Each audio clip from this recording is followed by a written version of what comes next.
Hello, everyone, and welcome to round 3 of the European Team Championships. We're going to be following the England team, and also we'll pop in on Scotland, Ireland, and Wales, and maybe some others. Who knows? We're going to be following open and women's events. So let's start with the open. I'm going to share my screen. So this is the board 1 game, Mickey Adams against Daniele Vukatura. Okay, do you want to start from the beginning, shall we, Pete? Yeah, let's start from the beginning. So, Mickey, I'm kind of impressed that Mickey is still so much a mainline E4 player as he gets, gradually a little bit older. But it becomes increasingly difficult, I think, to keep up with all the theoretical stuff. I've seen him playing this line against the Najdorf, which we're about to see, a couple of times lately. I think it's sort of somewhere between the heavily theoretical and the slightly more, something where you don't have to be up with the latest wrinkles every minute. But any of these open Sicilians are quite hard work, that's for sure. So G3, this is the thing which he's played, I think, at least a couple of times recently. So Black has the traditional Najdorf choice of playing it kind of Najdorf style with E5 or Scheveningen style with E6, and that tends to be a matter of taste. And you'll find that apart from the moves where you really can't play E5, like Bishop C4 or Bishop G5, people tend to follow one or the other against almost everything. So Vukatura is clearly an E5 player. And I remember in the older days, the main line of this used to be Knight DE2, which kind of made some positional sense to me, because I think very often White was then later following up with kind of H3 and G4, although it obviously loses a tempo over systems where you try to play G4 immediately. But, and then relocating the knight to G3. So that was one way people used to play it. Now, in the last sort of 10 years or so, I've seen more knight B3s as well. So people playing it, because people used to play these systems with Bishop E2 and knight B3. And I guess they've just decided that in some of these positions, given that you're fighting so much for the D5 square, sometimes it's just nice to have the bishop on that fianchetto diagonal. Yeah. So Mickey's gone knight B3. Yeah. Black play Bishop E6. Bishop G2. And another early H5. Well, yes, I mean, that, I don't know to what extent, because, after this, it starts to look a little bit like a cross between the G3 systems and the English attack. There are a lot of lines in the English attack where Black plays H5 in order to prevent White from going G4. But in most of those, White's already played F3. And so Mickey here is going to be able to get the move F4 in one go. But as you can see, I'm making kind of general points because, to be quite honest, this is not my, I know a little bit about some sharp lines of the Najdorf, but this is not really my Najdorf territory. But just comparing it with other things, it seems, I guess that if White plays F4 without the Bishop G5, which Mickey plays next, then he's running into some H4 ideas. Yeah, so like F4 straight away. If he did F4 now, I suspect H4 is quite annoying, and that's definitely not something White wants to be doing. Yeah. So he's playing Bishop G5, I guess partly to discourage H4 and as a preparation for playing F4 himself, which makes a lot of sense. On the other hand, whether Bishop G5 and Bishop G2 is always a perfect mix, it looks like a very sensible mix if you think kind of lines where people play Bishop takes F6 to try and control the D5 square. But, a kind of hybrid of the English attack and G3 can also look a bit odd, depending on what happens next. But, it is useful, presumably, for White that they get this F4 move in one go rather than 2 stages. Yeah, it looks like Mickey had a good think over this move, Bishop G5. So again, if I knew more about this opening, I could tell you how normal H5 is, but it's not, it's not something I can recall having seen very often before. And if Mickey had I have a pretty good insight into how well prepared Mickey usually is. Yeah. And if he's thought for 12 minutes at that point, then it can't be that either not a very standard move or not a move that Vukatura has played before, and probably neither of the above. So.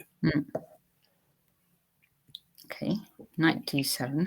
Yeah, knight D7 always makes sense because very often if you're trying to control the D5 square, if White does take on F6 at some point, the ideal recapture is usually with the knight rather than the bishop. The bishop can look a bit clumsy there, whereas the knight on F6 is supporting the move D5 and also, possibly accessing the g4 square if white goes f4. So the knight on f6 is usually good news. So if you can replace the one with the other in a whole range of Sicilian positions, actually, that's usually a good idea. So knight d7 comes before bishop e7.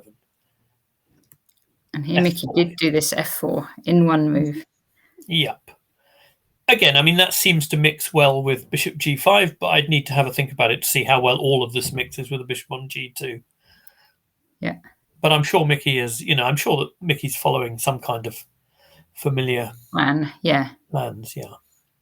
So rook c8, queen d2, bishop e7. Yeah, can I just, I sort of learned not to trust this engine entirely, but I'm kind of slightly curious why it sort of didn't like queen d2 very much. Maybe it just has no idea, but okay, I mean, one thing white clearly has to look out for with a bishop on g2 and playing queen d2 and all that kind of thing is that I guess white has to be careful that knight b6 to c4 at some point isn't a significant. Yeah. Because, at the moment you could make black play bishop to c4 by pushing f5 if you needed to at some moment. But I imagine white is quite keen to be flexible with what he does on that side of the board at the minute. But I don't see any reason why queen d2 shouldn't be a very sensible move. No. Yeah. And white is, by the look of it, preparing queenside castling, which is also, you'd feel... Yeah, we're going to get opposite side castling in this game. But it feels like a sensible reaction to h5. On the other hand, I'm thinking sort of, again, English attack. You get some of those positions where white wants to play f3 and g4 and hack on the king side. And then when black plays h5, stopping that, white sometimes switches to kingside castling instead. But here, Mickey's gone queenside castling, so we are queenside already. For a game either of king's castle on opposite sides or of black not castling at all, which is also. I suppose that's possible too. Yeah. Yeah, sometimes in these lines you don't. Black's king is no. I mean, once you've played h5, it's always a judgment call. There's no. You can't say black's king will necessarily be safer on g8 than e8. It might, unless white can open up the center, e8 might be more plausible. Yeah. So, Mickey. Well, rook d1, yeah. Rook d1 is very interesting. I mean, it could be a declaration of two things. It could be a declaration that you want to sometime play something like f5 and then keep the rook on h1 to play h3 and g4, maybe.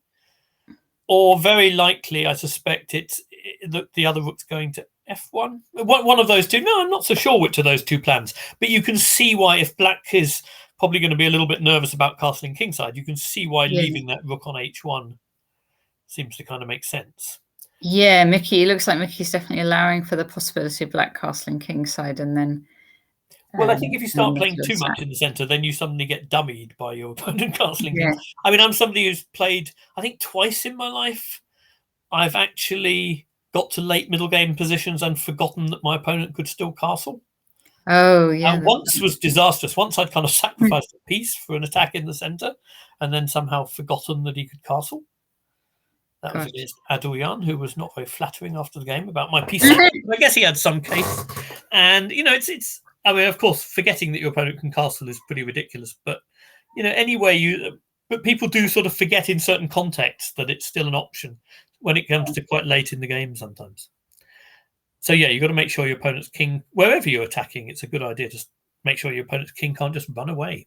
I'm just thinking, is this e-file going to open? No, I suspect actually that, I mean, it feels like rook e1 is probably partly about making sure the e4 pawn is safely defended, but the bishop on g2 is kind of doing that as well. So, yeah, it's not totally clear to me. I mean, what rook d1 does tell me, I guess, is that Mickey's not expecting black to be able to play d5 anytime soon. So he doesn't think he needs the rook on the d file. Yeah. Yes, it's not obvious to me that rook e1. I suppose it gets off prees against anything like bishop g4 and that's true. Although you kind of think, if black did go bishop g4, maybe that would be the moment to move it to e1 because bishop g4, in other respects, is probably going to lose time. What we are seeing now is the thing I was talking about earlier, where knight b6 to c4 becomes a potential issue. And, also, of course, now that black's already played knight b6, the bishop has a square on d7 if it needs it. So white doesn't have a simple, forcing the bishop to c4 to stop knight c4 idea anymore either. So this is interesting. Obviously, and obviously it was sensible for black, if he had time to do it, and he appears to have had time to do it, to play b5 first before knight b6. Yeah. So, I mean, at first glance, I would be not unhappy with black's position here, but a lot will depend on whether white has some kind of, positional resources, maybe with a timely knight d5 or something. It may well be that white's position, knight d5 is an important idea in white's position, because, that's a moment where the e-file could open, and that's a moment where you could make sense of that rook e1 move you were asking about, which is, as we said, it's not so obvious otherwise what the role of the rook on e1 is, but I guess knight d5 could easily be part of that. It's a very interesting position, and I've seen a lot of Sicilians in my life. This one doesn't as closely resemble many of them as that. It's got a bit of its own character, this one. Yeah, I was thinking, what if the queens come off as well? I suppose that then is fairly even if the queens come off. I'm reasonably, I don't know, I may be wrong. I think my gut feeling is to be reasonably confident that's not white's intention, but who knows? So rook f1. So Mickey must be happy that he has a decent square to move his queen to after knight c4. And I guess we may find out what that is. Yeah. Okay. It is interesting to me. I mean, I don't know how interesting it is that the engine doesn't like white's position that much here. I mean, we know that engines have prejudices about certain openings. Like you almost switch them off when you're looking at the King's Indian sometimes, because they just hate black's position so much. Here, I don't know. It's interesting. I sort of also have a feeling that black's opening looks fairly comfortable, but I'm also, again, quite confident that Mickey will have some ideas here. Yeah. Okay. Is that it? Is that where they've got to? That's where we're at. It's a very interesting position. Just like Friday, we really can't complain in this case, at least, about the level of interest in the games. There's a fascinating opening. Yes.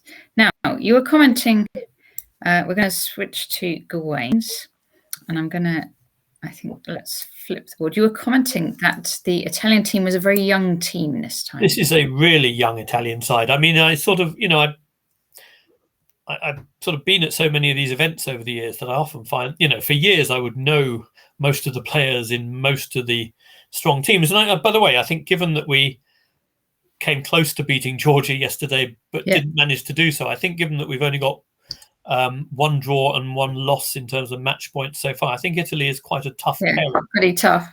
It is a pretty tough pairing. I mean, this is a good Italian team. There's a lot of good sides in this event, isn't there? So, Vocaturo, I remember not that long ago when he seemed like a sort of young Italian talent, but I think he's very much the senior member of this team. As far as I can see, the others are all aged around about 20. One is just under 20.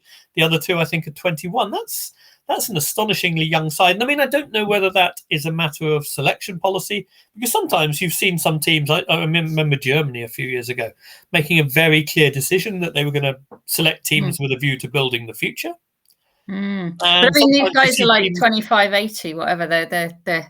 It's not just because they're young, right? No, it's not just because they're young. I mean, I don't know where the sort of older guard of Italian players are ranking in the hierarchy these days. It may just be that the young they have a young team which are also their very top players.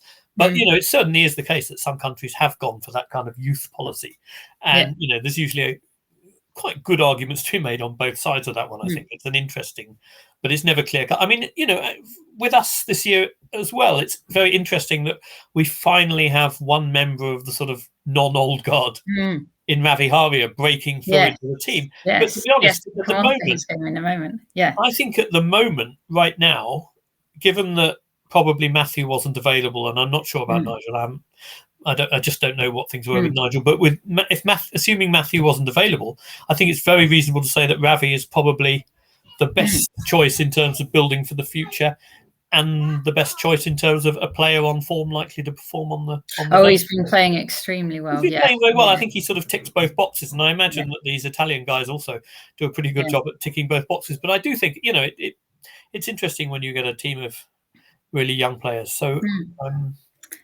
intrigued to see how they get on. Let's see what's going on here. So. But I mean, Gawain's not exactly old, right? He's not exactly old, and neither, of course, is David. Although he has had a birthday. He has a birthday today, yes. So he's getting older. We're all getting older. There we go. We are all getting older. Roy Lopez. That's good. d3. It felt, a couple of years ago, it felt like bishop c4 on move 3 had become so popular that I was almost pleased to see a traditional Rilo Besnoni. But well, it's Berlin. But isn't like bishop c4? Isn't that like the Italian game? That is the Italian game. Yes, very unpatriotic of him. But I guess we're probably not producing a bunch of 1c4s on move 1 either. So we're not playing the English either. We can't really complain. Yeah. d3. Okay, so this is for the people who I think. Ultimately, this is probably the most serious try by White for people who don't like the famous Berlin endgame. And we don't. People who don't like the Berlin endgame are not, I think, in a very unusual breed. Yeah. So I do think d3 is, d3 is the move where I think by analogy you could argue. I mean, I'm sure not everyone would agree with this, but by analogy, you could argue that compared with the systems where Black has played a6. And then White plays d3, so the quiet sort of closed systems. I still can't help feeling that d3 here ought to have a tiny bit more punch. But of course, there's very familiar stuff by now because there are so many Berlin defenses these days, and so many people who don't find 4 castles particularly promising that d3 has been played an awful lot. Often, a lot of the players I've known and worked with, often in conjunction with a quick bishop takes c6. But there are plenty of other interesting ways of doing it. And of course, it's not an Italian game, but it can very, very easily resemble one very quickly. So. Yeah. Bishop c5. Okay, the main line. Bishop g5, however, that to me is, well, it still looks slightly odd to me. It used to, I'm sure that 10, 15 years ago, this was almost never played. Maybe it's slightly longer ago than that now. But I remember in the Italian game especially, people found that certain areas they were looking at weren't quite reaching what they wanted. So among the original ideas White came up with was the idea that you could play bishop g5, have it attacked with kind of h6 and then g5, and it looks a bit buried on g3. And people sort of decided that there were some positions where the fact that it was buried didn't matter, say, as much as the weaknesses Black was creating or whatever.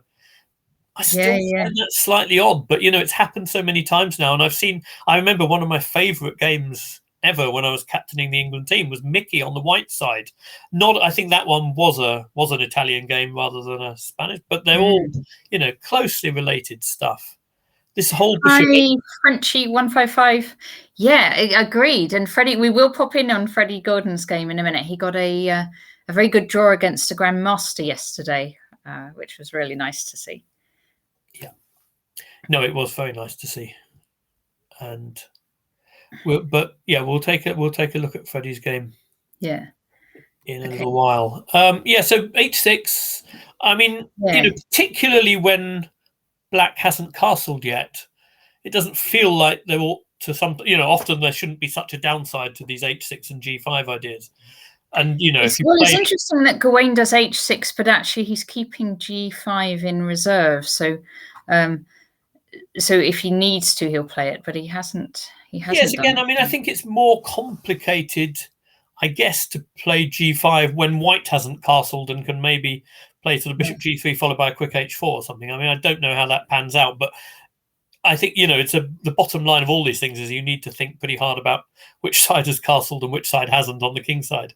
There are certain things you can't do with White when you've castled and Black hasn't. Sometimes then it's quite dangerous to play like this, but when White hasn't castled yet, then White has a bit more leeway what to do on the king side. But this is a very early bishop g5 compared to what I've seen in the Spanish. I've seen some pretty early ones in the Italian. It's quite tricky to figure out what the differences are between having a bishop on c4 and b5, because pretty much that's the only difference here. It hasn't been hit with a6 and b5 or anything, although it may yet do. But knight d4 again. I suspect. Did Gawain play knight d4 quite? He did, yeah. Yes, I suspect this is all known stuff.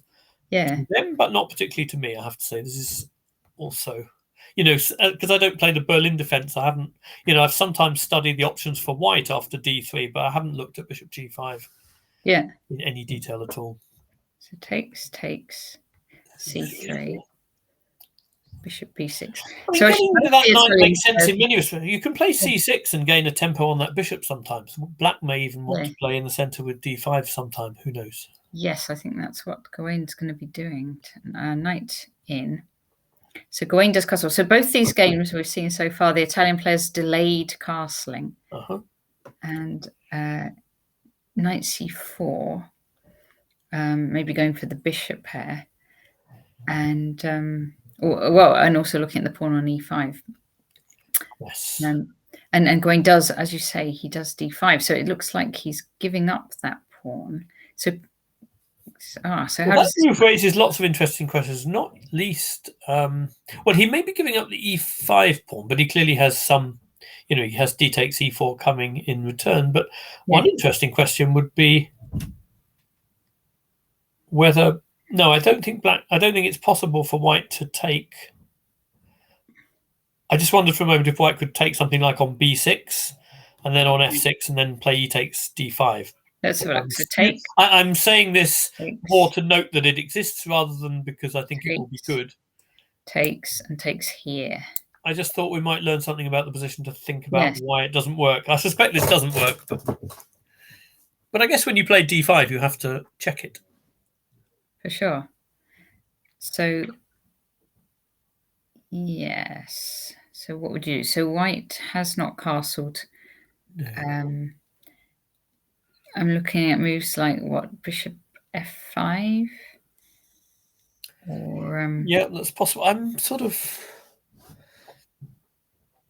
even wondering if maybe black just recovers that pawn by playing rook d8 and taking it with the rook or something.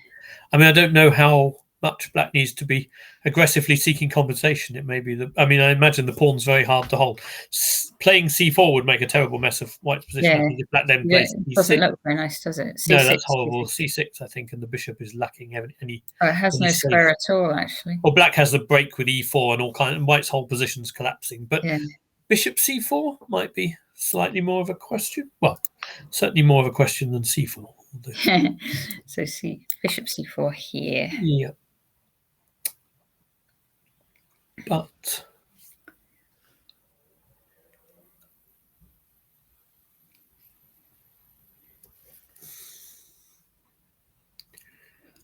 I still think black's going to be able to gang up, like do a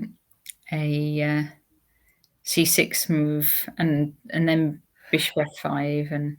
Yeah, no, there's lots of. I can see those kind of ideas look like quite promising compensation, don't they? But yeah, I don't see anything like totally much clearer than that. But I do think that those kind of things spell quite good compensation because black's development's actually quite good as a result of this little flurry of exchanges and the extra pawn. It's easy to see that the extra pawn can become quite weak. Yeah, okay. I again, d5 was played fairly quickly, so it's probably. Gawain is another player who's, I think, most of the England team, but Gawain as well is somebody whose preparation can. He knows his theory. Sometimes be. I've played him a few times. Each time it's been very tricky. Like even when he's doing simuls.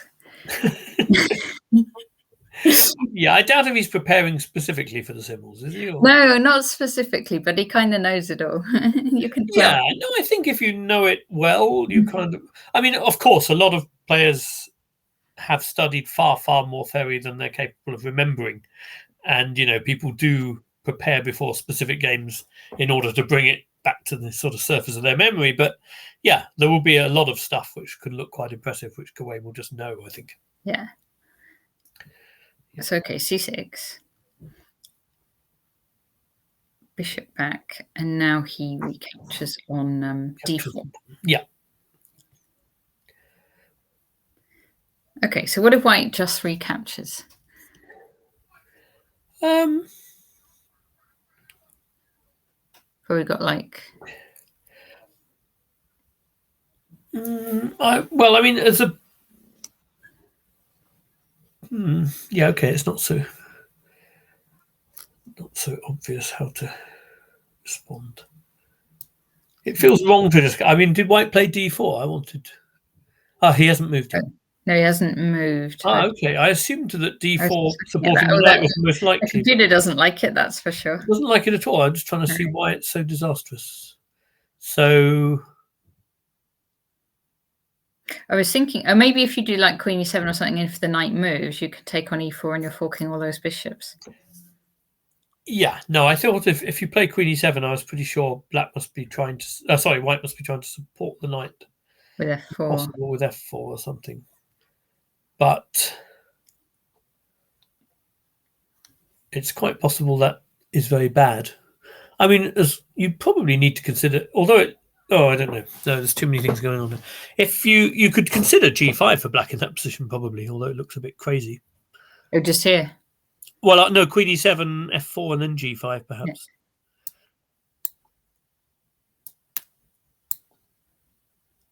Yeah. Doesn't look bad because you're going to either get to play Queen takes E5 or Knight takes E4 next, and either of those White's kings looking quite drafty. I mean, might be a different story with the bishop already on B3 or C4 because there'd be Knight G6 things in the air, but on A4 it's not really contributing in the same way, is it? Yes. Okay, so I'm not sure. I mean, maybe there's other moves after Knight takes E5 as well. It doesn't look right for White to play the D takes E4, but yeah. Okay, so that's where they've got to. White has not played that move. So other moves for White, like for example D4. So how long has White been thinking here? Because that's quite interesting. Move time 5 minutes. Okay, so yes, is that being played now? D4. Or no, that was you. That's just me. That was you. Okay, that's what I assumed he was going to do. But you see a lot of similar positions where, with this kind of pawn formation, this doesn't look bad for Black. I would have thought the fact that we have a quick C5 break is helpful. And if you're trying to play if you're trying to undermine that knight, then the position of the bishop over on B6 supporting C5, able to come to C7, all of that feels reasonably healthy to me. Yeah. Yeah, it looks quite nice for going, doesn't it? I think it's okay. Maybe that's why White's having a think. Maybe something is slightly different from how he anticipated, and so he's not as happy as he thought he might be. All right, we're going to look at David's game. So it's David's birthday today. So happy birthday, David. And I once had to play a 7.5-hour game defending a very long rook ending on my birthday. One of those points where you feel chess isn't doing you any favors. It's kind of not what birthday should be. No, let's flip this round. Wow, this is interesting stuff as well. Okay, let's start. Let's go back to the beginning. So this is another E4. We're getting lots of E4s this tournament, aren't we? This is a quite fashionable line of the Caro-Kann. And David himself plays the Caro-Kann. Yes, although David always seems to me to have quite a wide repertoire of things he does. He does, yeah. I can't remember offhand whether he has also played this variation with knight. I mean, knight f6 and e takes f6 is one of the things which, when I was young, had a slightly shaky reputation because people used to think of it in rather sort of static structural ways and say White has 5 pawns on the queen, maybe put knight f6 and e takes on. So yeah, I think knight f6 now is almost as popular as bishop f5 or knight d7. So this position, the fact that White has this 5 versus 4 majority on the queen side, and then Black's extra pawn on the king side, Black's is a double pawn, means that endgame should be very bad for Black in the same way that they are in, say, the exchange Spanish. And I think the argument here was, you have the same kind of scenario as the exchange Spanish, but Black doesn't even have the bishop pair in return. And then you kind of say, so why take this structural weakness from the start of the game? What's the compensation? And I guess the compensation, the compensation is the free development. And I think all the things which are sometimes quite good about double pawns, like I've always been a bit of a fan of the kinds of intrinsic advantages of double pawns, as well as the kind of fact they often come with open files. They also often control an awful lot of squares.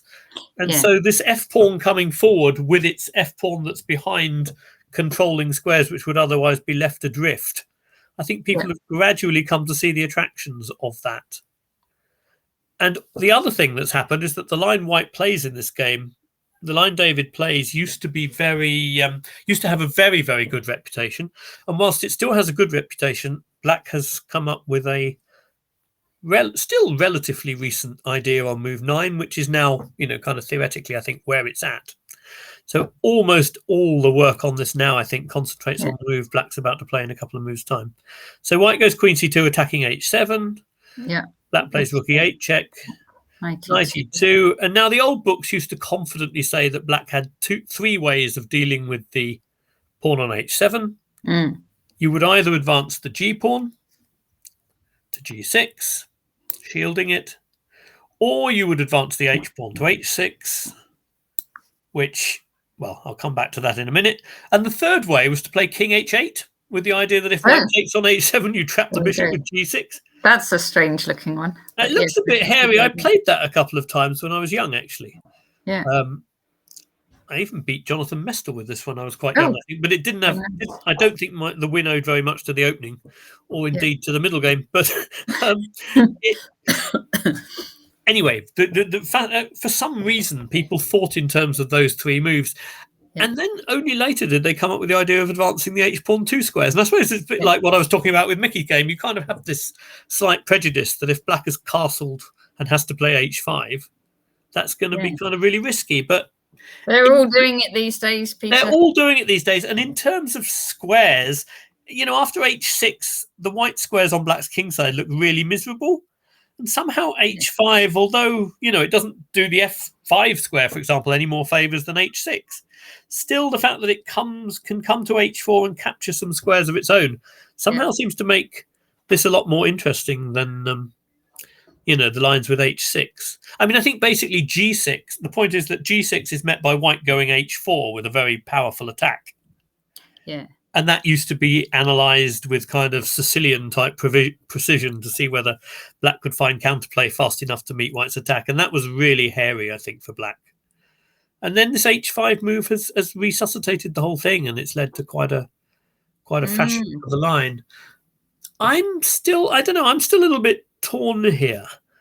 I did some serious work on this a couple of years ago, preparing for the English women at the the online Olympiad, like a year and a bit ago. Yeah. And we looked at this in some detail, and there's some fascinating lines. There's some fascinating attacking ideas for white if white carries on with the plan of castling queenside. And we looked at some interesting stuff. But of course, black also has, black can get reasonably fast counterplay with bishop e6, b5, and so on. And it is quite double-edged castling queenside. And of course, there remain against h6. White used to say, okay, I can't crash through with h4, h5 anymore, so I'll castle kingside. And the question is whether that same logic applies to h5. And I suspect, probably castles kingside still makes a lot of sense logically. Because, h5, well, it seems to weaken black's position and sort of encourage slow play by white. H5 is quite good at holding up white's kingside attack. But it looks a bit odd if white just switches to positional play and castles kingside.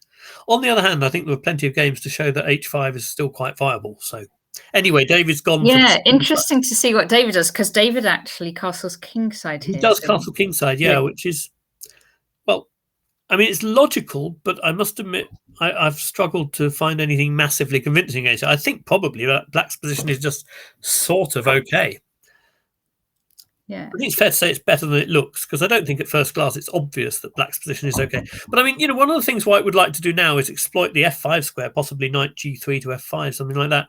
And of course, black's next you don't move, want to do that, right? Knight g3, because black's just going to go h4. Well, but if you can go to f5, it might not matter. But black's getting h4 in first before David can even construct such an idea. So So okay, so black's, I guess black's kind of trying to say, I want a bit of my share of the kingside play as well. Yeah. So that's what he did. He did h4 straight away, and David kind of stopped. Because nowadays you just push his pawn to h3 and leave it there. But he just stopped it with he stopped it. Okay. And of course, it's worth noting that if white, I think positionally, white might quite like to play bishop f4 to change off that bishop. Yes. But white always has to be mindful of rook takes e2 as an answer. Hitting the queen. Well, attacking the queen and therefore getting two pieces for a rook. Indeed. And I think there might be some, with the black pawn still on h5, there might be some positions where white can then take on h5 and it's kind of interesting. But I think with black pawn already on h4, that's just kind of two pieces for a rook without a lot more going for it for white. So I think bishop f4 is off the menu for the moment.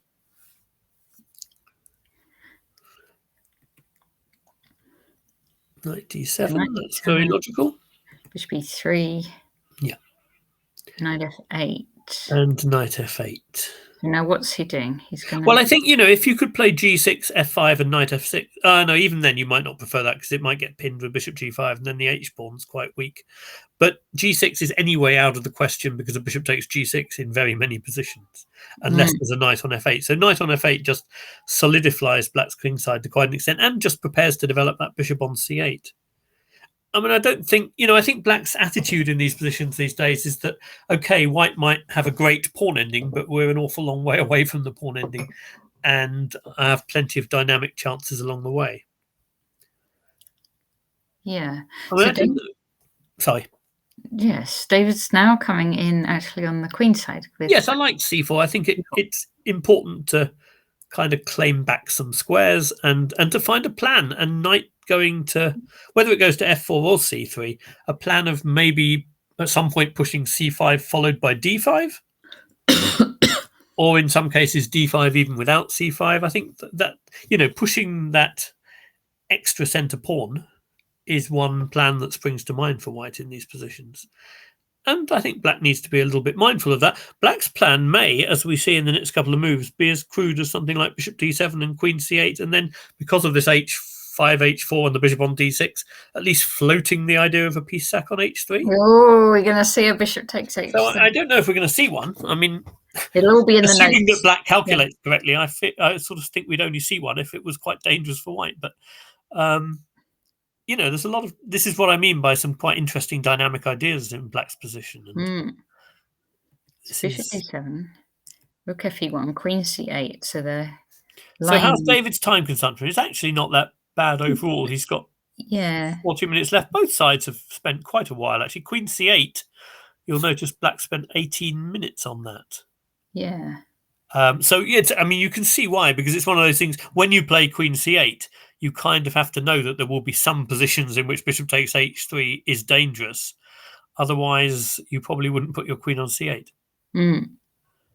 For example, if white played knight c3 here instead of knight f4, black would probably want to have taken a view. I'm not saying it doesn't look that plausible yet, but maybe it is. I mean, you'd certainly want to have formed a view. Actually, it does look pretty plausible. Because we're analysing, we can do it.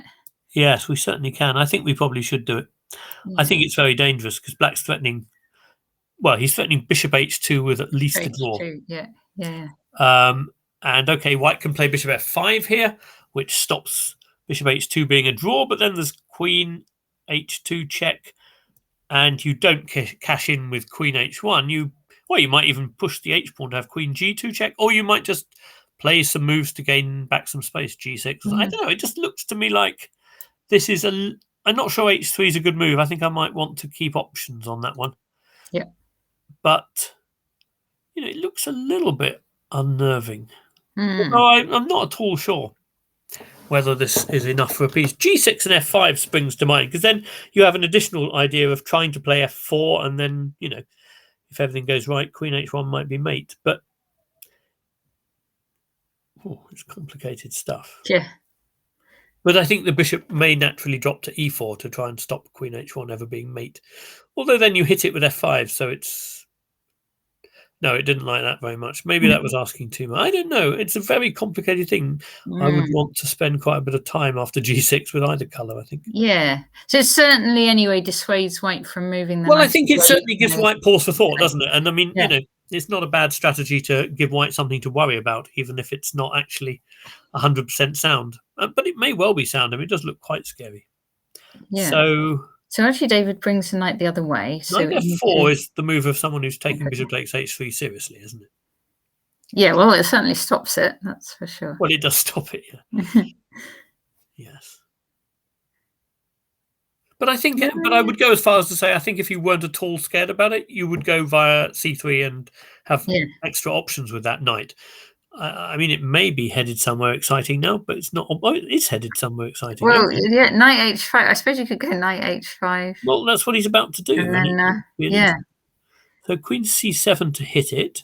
That's what he did. Yeah, queen c7, and then knight h5. Knight h5. That's very interesting. So let's try and see why this is so. But this knight doesn't actually have a route back again, right? So it is attacking, but it can't drop back to f4 or g3. No.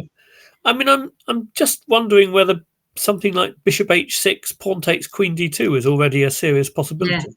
Yeah. That's Yeah. quite could be quite scary. It's fascinating that one player is kind of threatening to sack on h3, and then 2 moves later, the other player is threatening to sack on h6.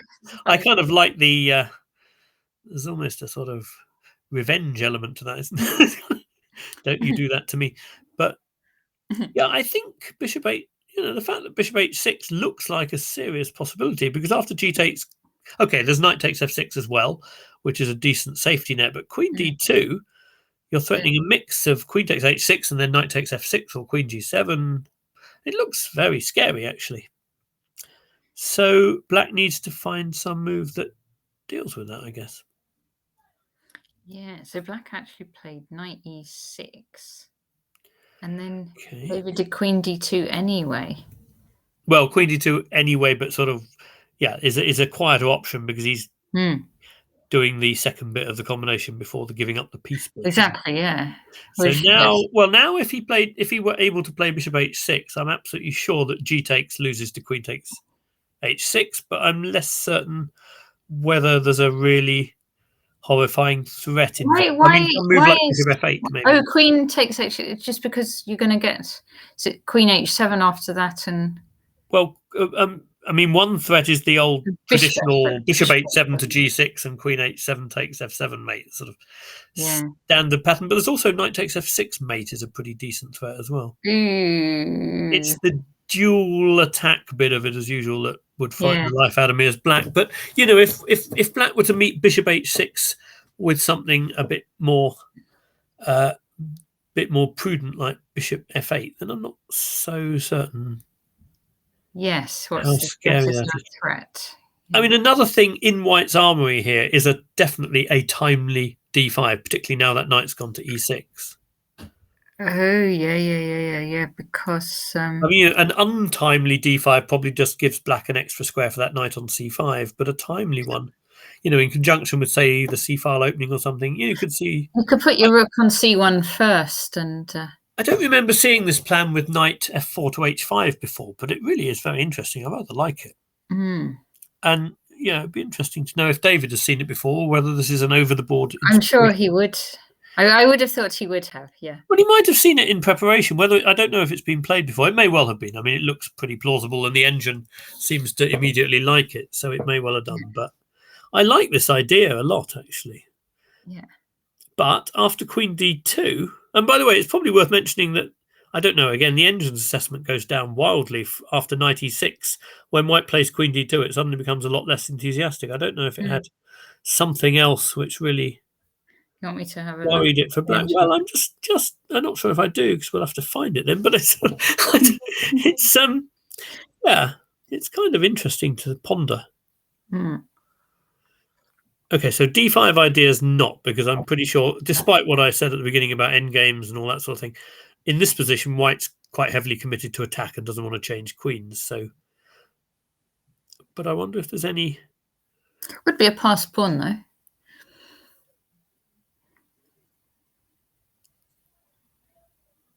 Thanks very much. Oh, our fees are in the post. That's nice.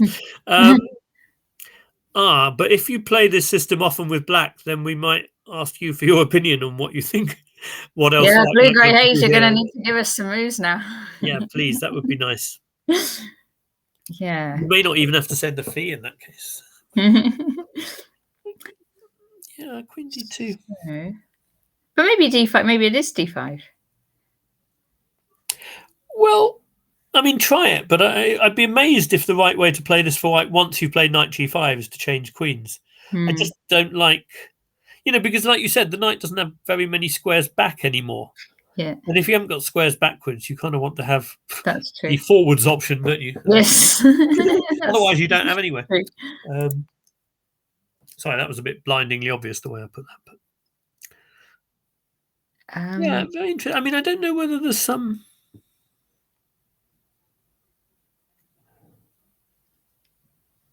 No, tricky to say. I mean, I'm looking for other ways to bring, say, the queen into the position or something. I wonder, is it possible? It's so ugly, I hesitate to suggest it. But no, actually, it's too ugly. I was just wondering for a moment if black's running into kind of minor pieces with no squares, and therefore even something like c5 to put the bishop on f8 and then f4 to give the knight no squares. But I think the queen can just move and the knight can go via c7 towards d5, and then you sort of would get punished for your ugliness, I think. The ugliness of your moves. Yeah.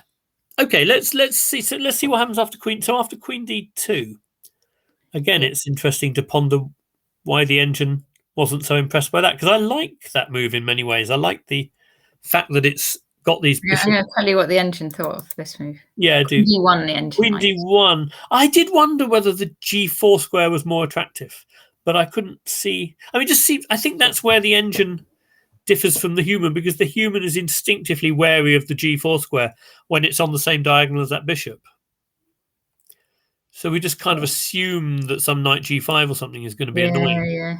But actually, then I don't know. It's still quite surprising. I mean, it's conceivable that it all rests on something. Maybe white puts the queen on g4 and then knight g5 is met by knight takes f6 and queen h5 or something crazy like that. But I mean, that's serious calculations. And actually, there's probably bishop f4 then. Maybe queen takes h4. I don't know. Queen takes h4, right? Yeah, queen takes h4. Yeah. That's possible. But it's pretty... knight g5 is met by queen h4 anyway. Yeah. Oh, well, in that case, g4 is an attractive square, but I do think humans are much worse at looking at squares which have bishops covering the diagonal. Even, they're just more wary of discovered attacks, maybe. I mean, the engine only needs to be wary of them if they're there, but we kind of have a reasonable sort of instinct to assume they're going to be, I think. I don't know. So, yes, okay, queen d1 or e2 to g4 is a very nice idea if it's yeah, it's true.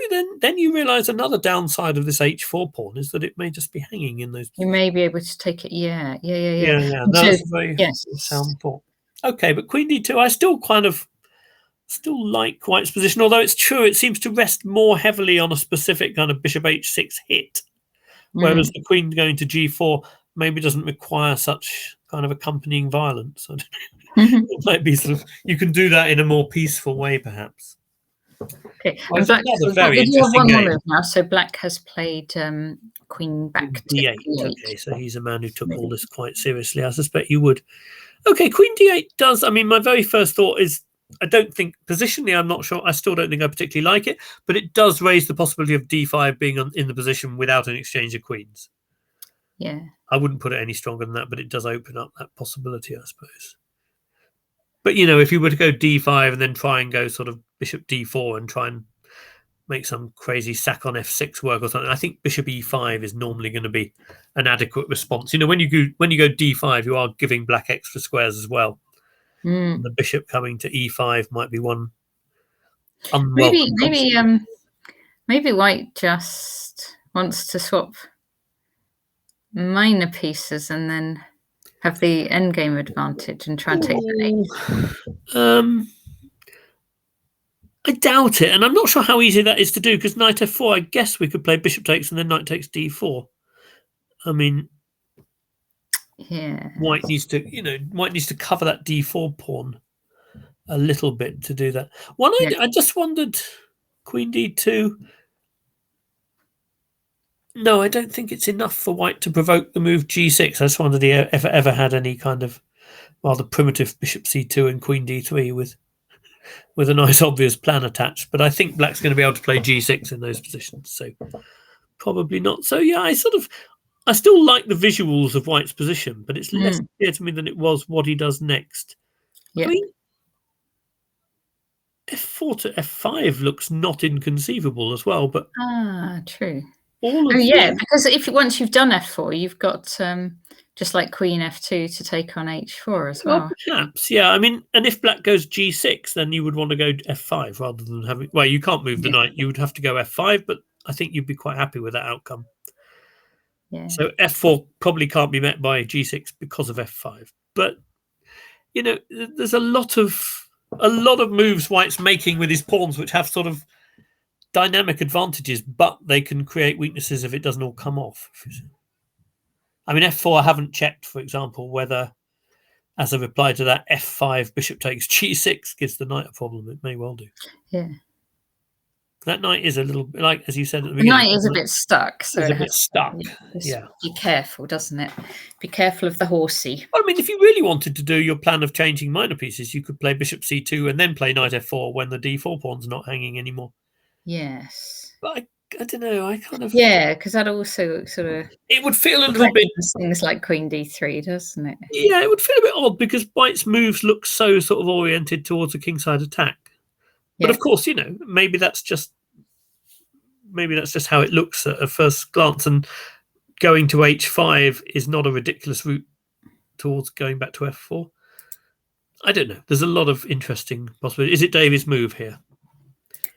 And he's been on it for 5 minutes. Yeah. It's Davy's He's been on it for 5 minutes, so it's not obvious to him either how to play this. What we're going to do is we're going to see on. Ravi's game.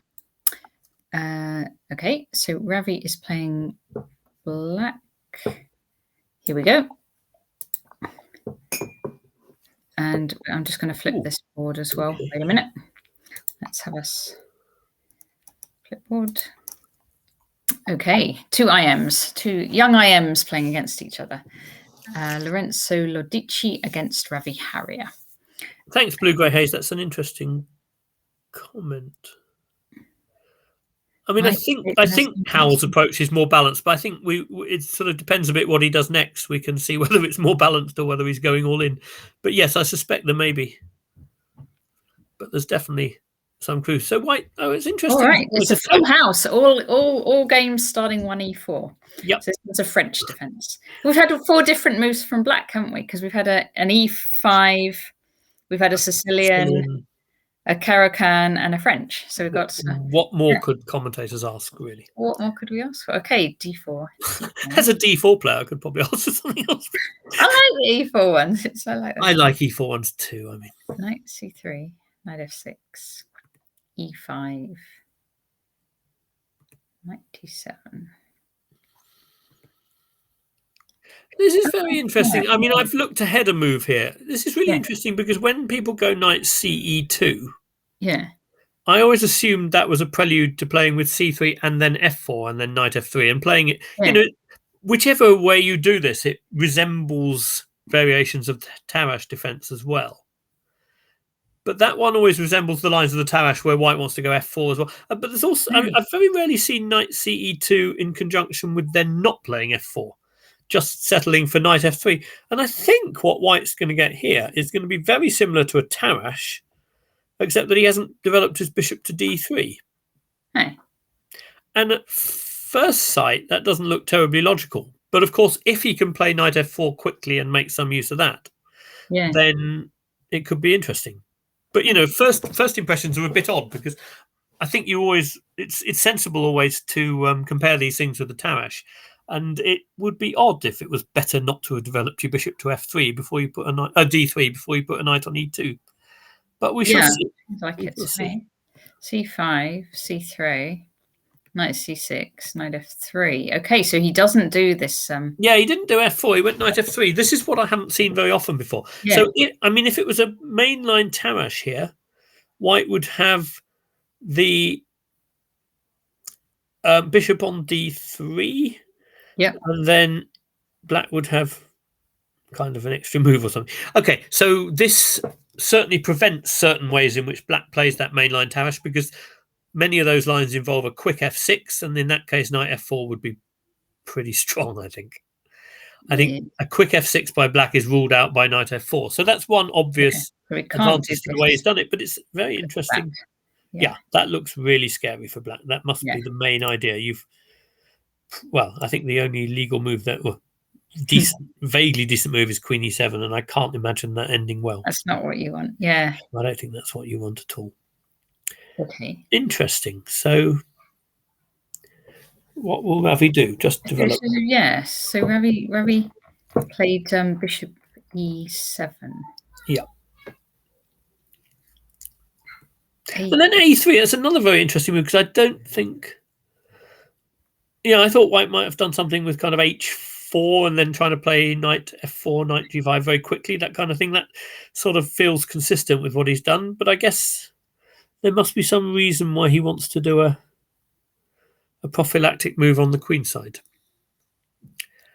He must feel he needs this. There must be some line in which a check on a5 is annoying, or the exchange of pieces doesn't, fit with white's scheme, or something like that. Very interesting. I mean, this position may well be quite well known, but again, this isn't a line I've played really with either colour or. Well, Ravi had a good think actually on his next move. Okay. Oh yeah, 22 minutes on castle. Minutes on his next on eight castle. So he then did castle. Well, I mean, you can see why you might be a bit. Just imagine if white got the moves h4, knight f4, bishop d3 in. I imagine you're already. I'm almost certain in that position you're already in the realm of a Greek gift with bishop h7 and knight to g5 check. Yeah. And just okay. I mean, none of that's actually going to happen. But if your opponent has those kind of possibilities, it's not a bad idea to exercise a little bit of care before you decide where to put your king. So if you're going to have a 20-minute think, it's probably a sensible moment. Yeah, because you can't get your knight to f6 just because of white's pawn. No, that pawn on e5. I mean, when you see textbook examples of sort of Greek gifts where blacks play quite badly in the opening, they're often in these kind of Frenches where the knight's been kicked away and then black just sort of fails to pay attention to the threat. So can we do blue-grey hazes, knight on f8, there's no mate. So something like, but it's still, we've still got a problem with our e6 pawn, don't we? If we try and do it via f6. So if we were doing that, we'd have to go rook e8. No, you'd have to go rook e8 and knight f8. Yeah, I think that that's okay. Yeah. Well, that might well slow down white from having a really strong attack, but it looks a bit passive. I mean, I could still play because I would play h4 and be supporting knight g5. I could still have sort of h4, knight f4, bishop d3, and maybe add an extra piece to that. Yeah, I don't know. It's not that easy. It's not a ridiculous way to go by any means, but I suspect if he has the opportunity, Ravi might want to do something more active. Ravi does seem to be blue-grey hazes much more active, actually. Yeah. Blue-grey hazes dictum is quite sensible. Yeah. Okay, so knight f4. I mean, in that, sorry, one more thing. If you say h4, knight, no, not move specifically, but if that kind of plan, knight f4, bishop d3, h4, knight g5, I guess white can throw queen h5 into the mix there. And black doesn't have an easy option for defending f7 when he's gone rook e8, knight f8. So that as black, you're not going to want to play g6 because then there might be mates on the board again. So I think queen h5 might add something to that attack. Yeah, it feels like the way I was doing it feels cramped, doesn't it? It does feel a bit cramped. I mean, it's not, it's not at all silly, but it is a little bit cramped. What Ravi does is much more a kind of attempt to. I mean, I think what you want to do here is show that white's strange formation of having developed the bishop later. Yeah, clearly has some advantages in terms of things like stopping f6, but you want to show that it has disadvantage. Like you want to show the incoherence in white's development. Yeah, he's a bit slower to develop. And I think what Ravi does next is really an attempt to show that, and a very interesting one. So knight f4, and then Ravi comes out with queen a5. Yeah, I think disruption is the word I'd use for this kind of thing. It's very sensible to try and disrupt your opponent, and threatening c takes d4 when they can't take back with the pawn. Yeah. And of course, white can't go b4 here because of the pin of the a pawn. I'm pretty sure. I mean, there could be some crazy exchange sack, but I think it's pretty unlikely. Yeah. I mean, it's not absolutely impossible. If there was a bishop on d3 already, I'd be really worried about the crazy exchange sack on the grounds that, you kind of got a Greek gift situation. And once there's no bishop on e7, it's a bit easier to get those in. Yeah. So white could, well, then they could maybe consider castle quickly and things like that. Yeah, exactly, stuff like that. And then there might be, but even that looks a bit speculative. But I mean, what white is about to do now looks a bit speculative as well. Yeah. Okay. So white plays bishop d3. Yeah. Okay, but that then does allow Ravi to do his plan of taking. Yeah, this is not. It's not only a pawn sack, but it clearly, by preventing c takes d4, it clearly weakens the e5 pawn an awful lot as well. So it's a pawn. Just a pawn sack here. You could easily imagine quite good attacking compensation, and there are lines in the Tarash where people essentially sack the d pawn and get good at. But once the e pawn is also vulnerable, then white's really all in. There's not, this is Also, right, this is a line you'd want to warn your teammates about if you were going to play it before the match. You don't want them seeing that your pawns are all collapsing without knowing you have something. Because the Greek gift, like normally with the Greek gift, you can put your knight, so you take on h7 and then you put your knight to g5. Yeah. Here, if white does it, then just like the bishop can take the knight. So it's a bit of a slower Greek gift than. Yes, it's slower. What one needs for the Greek gift is always h4, isn't it? If you have h4 in as well, then it works because then bishop takes g5, h takes, and the then it's scary, really scary. So there's a lot of those, but now black's going to be too quick. I mean, I suspect that if black had taken here with the c pawn, that is one possibility, but black is being cleverer. Ravi's being cleverer and taking with the knight, or at least it feels cleverer to me. Then there won't be any Greek gift possibilities. That knight's going to get exchanged. So it prevents Greek gift possibilities, but it opens the line of the queen coming to h5. So, as usual, there's a plus and a minus side, which keeps it interesting. So but look, that e pawn is quite weak. Even if it was my move as black now, let's say you take that, and even if there's some bishop takes h7, king takes, queen h5 check, I suspect black is still happy with all of that because it frees up black's position quite a lot. And I don't think the king is terribly unsafe once that bishop's gone. So whatever attack white is planning on the king side needs to be pretty impressive. Okay, so white does attack. White comes in with queen h5 with a threat. With a horrible threat of a very horrible threat of mate on h7, which of course Ravi is just simply not going to allow. We very much hope not. He didn't allow it at all. No, Ravi, so more. Well, not more. Ooh, by the way, Ravi. Now, how close is he to a GM? Because Horsey was saying the other day, he just needed. What did he need to do? He drew. I think he needed 3 rating points, and he drew the other day, which I don't know if that maybe gained 1 or something. I honestly think that Ravi's best strategy is not to think about it at all. Think about this stuff. I mean, we can think about it, but if it's fun for England because it's not. No, but if he thinks about it, our last GM was, I think, Daniel Fernandez, wasn't it? He was our last GM. Was he? I don't know. That's what I'm thinking. That sounds right. Yeah, I think so. Yeah, so it'd be nice. Yes. But he will. So we don't need to worry about that. I mean, I do think if you start thinking about that, particularly when you're at the board, that is a nightmare. What interests me about White's choice here is that it's not entirely clear to me whether White has winning sacrifices if Black were to play g6 here, or whether he just has drawing sacrifices. Maybe he simply has winning. Let's have a look. So if we went g6... Yeah, I think they're probably winning ones, but I'm not certain. Knight takes? Yes, he must take with the knight and take with the bishop, and then takes. Ravi doesn't want to allow this stuff. I really don't think he does. But it may be that objectively. Okay, so White's plan, I guess, is to play h4, queen h6 check, and rook h3, and then bring one more piece into the attack like that. Or the other plan is to make some bishop h6, rook g8, queen h5, followed by a discovered attack work. Yeah. Bishop f8 would. Can you just show that? So if it was White's, bishop h6, rook g8, queen h5 threatens bishop f8 mate, discovered mate. Yeah. Which is kind of nice, but I also wonder whether Black. I'm wondering what Black can play here. Maybe just rook g7. Is that a move? Notice that it's incredibly important that the queen side hasn't been clarified yet. If there was no pawn on c3, if there's no pawn on c3, it would be check. But there would be bishop d2 discovered check going on. Also, it's important the queen can't be hit with a bishop check. Yeah. But given that it can't, this may be fine for Black. Yeah. And so, White has the option of taking perpetual check, and he can look at things like h4 and rook h3. But I'm doubtful that White has actually got more than a draw after the double piece sack.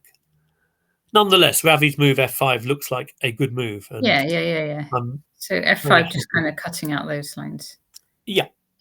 it's almost certainly a very good move. I think the key point is that, well, firstly, e takes f6 is met by knight takes, which defends the mate. That's the absolutely key point, of course. There we go.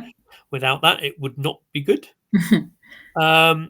But the other key point, the sort of slightly, well, not very disguised, but slightly more disguised key point is that knight takes e6 can be met by knight takes e5, at which point the fact that white hasn't castled yet is a bit of a catastrophe for him. So here, sorry. Yeah, would be met by knight takes e5, and then you're hitting simply two pieces. And, white can take on f8, but black's taking on d3 with check, and that's pretty horrific. Yeah. I think that's really important because, if white had castled, for example, then knight takes f8 in this position, white's probably doing fine. Yeah. Even rather well, because f5 will be hanging or something. And it just looks plausible for white. But as it is, it looks like this looks rather good for black, and like Ravi's done a very good job of refuting white's attack. Yeah. Because that pawn on e5, as you say, then it's okay to sack a pawn for an attack like this, but if you sack a pawn and thereby weaken your other central pawn, the chances of it being effective in the same way seem hugely diminished. It feels to me like white's really gone a bit all in here and hasn't. Yeah. Okay, and so white here castled. Yeah, once white's switching to positional compensation mode, you kind of feel that black ought to be at least all right. And so then Ravi took off this next pawn as well. So why not? Why not? Nice. Takes, and he took on d3. So now, I mean, positionally, you could make a case for not taking on d3 because obviously knight takes d3 is improving white's knight and bringing it round to attack the sort of squares it wants to be, like e5 and c5. So there's a slight temptation, I think, not to take on d3, but I think it's a very practical move in terms of removing a lot of risk. If white gets some compensation for his pawns, okay, he may, have better chances to fight for a draw or for, getting some decent position in an endgame. But if you leave that bishop on the board, then I guess white still has some attacking prospects. Having said that, knight c6 doesn't look like a bad alternative. I mean, white's even a little way away from organising the move rook e1 because the queen's still hitting it. So, if you get time to go knight c6, bishop f6, bishop d7, then positionally, you're doing even better than Ravi is in the game. Yeah. Okay, that's interesting. You said that. Yes. I was thinking when knight d3, it's just nice to remove the bishop pair for white. Well, I mean, if you had thought a few moves ago that you might be in danger of getting mated, then it's a huge relief to really remove the bishop. But it is nice. Even nicer. Yeah. Because the knight on f4 isn't doing that much apart from maybe attacking e6. And so, it does improve it. It gives it a nice route if you take it via d3. But if you don't take that bishop, it's not so obvious to me where it's headed. Having said that, I'm not sure that I wouldn't take on d3 for all for all the comfort reasons that we mentioned earlier. But I think, it feels to me, above all, from a match point of view, it feels like a lovely choice to have with black at this stage. Yeah, actually. So I'm very pleased with Ravi's progress at the moment. Oh yeah. Okay, and bishop d7. Okay, but what white is looking for now is essentially a good knight against bad bishop scenario, I think. So he wants to exchange dark square bishops and then show that that knight on d3 is so much better than the bishop on d7 that that's worth a pawn. Yes. My hunch is it's probably worth about half a pawn, but maybe more. And also you can't necessarily get that as well, because I just thought, actually now, if anyone's attacking black is, because you could, like that queen doesn't look that amazing there, that queen on h5 now. Well, the queen on h5, if you that's the great thing about attacking wildly. If it doesn't come off, your position off ends up looking a bit silly, doesn't it? So yeah, absolutely. I think that, but it does support the move bishop g5, which does suit black's positional. Okay. Sorry, suit white's positional plan. So rook e1, queen b6, defending bishop g5, like you say. So he's done it now again, leaving his d pawn on priest. So white clearly feels these positional things very strongly. Thinks it's so. I don't. Is there some tactical reason why bishop takes g5, queen takes d4? You get a perfect illustration of that good knight against bad bishop thing. But white's then trying to claim that it's worth two pawns. And I think Yeah. White's got quite a good version of it. So I think by that stage, it's certainly worth the one pawn, but then you can be questioning whether it's worth both. Yeah, they can't take the e6. There's nothing against e6. Well, No. but then if they do, then they lose the compensation. So that might be even quite a good description of why it's worth one pawn, because they win back the one pawn, but then they don't have the positional compensation anymore. So Yeah. yeah, it's difficult to say. I'm very. I think again, Ravi's got a slightly tricky choice here, but had a slightly tricky choice between keeping that bishop or grabbing another pawn, unless I've missed a tactic, but you can't see one either. No, after bishop. No. Bishop takes g5, queen takes d4. I can't see anything else than knight e5. Yeah. And okay, white goes rook c1 next, and the fact that the rook can try to come to c7, supporting. So let's just put it on the board actually. So slightly. This is the alternative. So takes, and queen d4. Yeah. So knight e5, I think, because there's no chance of getting to c5 even if you wanted to. Knight e5, and then okay. Well, if we're very, very greedy and we go bishop e8 or something, then suddenly rook c1 really threatens rook c7. Okay. And you can kind of see that White's pieces are now working quite well together. But it's still. Yeah. I say they're working well, but after rook c7, it may be that actually that looks reasonably dangerous compensation. Maybe a move like queen b6 here is fine. Just keep that rook out. Yeah. Maybe then White tries to go rook c3 to g3 or something and show that despite all these exchanges, there's still an attack. But I mean, it's I think it's unlikely, it seems to me, that if Black's careful, White's going to get more than barely enough. Yeah. However, I think that's the sort of thing White's after, and bishop d6 maybe an attempt to get even more. I mean, yeah.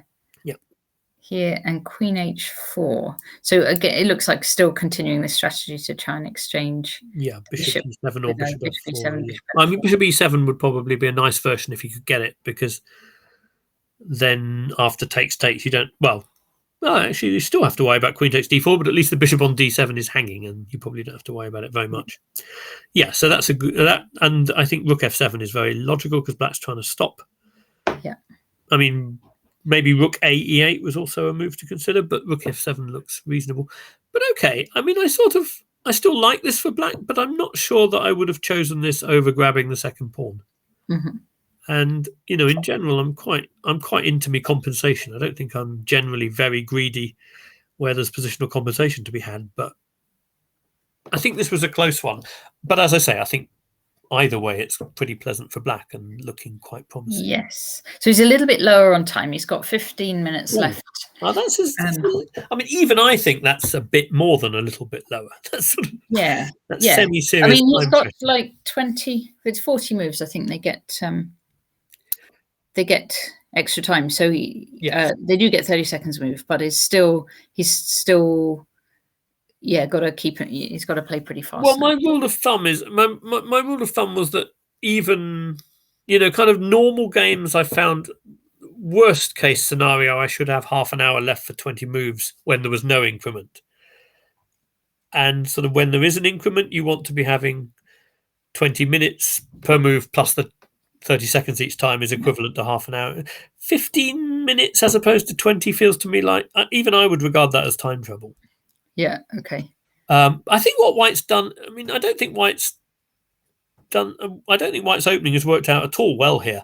But what he's successfully done in the last few moves, at least, is give Ravi a kind of choice of fairly enticing difficult choices. Yeah. I mean, nice choices shouldn't feel that difficult, but in my experience, you often spend just as much time with nice choices in good positions as you do with choices in difficult positions. So, White has presented Black with some quite hard choices, even though they've all been quite pleasant ones. So, that I guess is taking its time on the clock, taking its toll.